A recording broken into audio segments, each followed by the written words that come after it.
এই যে মাদ্রাসার নাম কইছে চাল চলবো কেন না জানো বুঝলি এই আমাদের 3 রুমের থাকবার না 3 জন তো চাল চলতে কি পাগল চাল যদি বেশি হয় গরু ছাগল দুই মাংস আরে এই ভাই জায়গাটা কত তো ঠিক আছে এই বাড়ি ও চাচি চাচি বাড়ি আছে নাকি মাহফিলে চাল তুলতে আসি কমলি চাচি ও চাচি চাচি বিবাহ দিনে মাহফিলের চাল বিবাহ এসো এটা ক্ষীর আনতে পারো চাচি চাল বিবাহ এসো দিনে হ্যাঁ বাবু চাচি এটা ক্ষীর এনে খাওয়া নাকি ক্ষীর এনে দিবো হ্যাঁ বাবু ক্ষীর হ্যাঁ তিনি দিছো নাকি এটা খেয়ে দেখো একটু তোমার চালটাকে দাও তুমি আপনি চালটা দাও চালটা দাও তুমি ভালো আপনি ও চাচি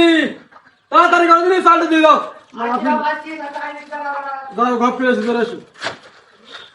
আগো বাবু কিসের চাল এটা মাহফিলের দাও মাহফিলে হ্যাঁ মাদ্রাসা চালে তো কাপ দাও সস্তায় না তুমি বলছো মাদ্রাসা তুমি বলছো মাহফিল আরে মাহফিলটা মাদ্রাসায় হবে বেশি বুঝি বকিস ছেলে চুপ করে থাক দাও মাহফিল দিচ্ছি কত মাদ্রাসা হ্যাঁ মাহফিল দাও বেশি বোঝা যাচ্ছে না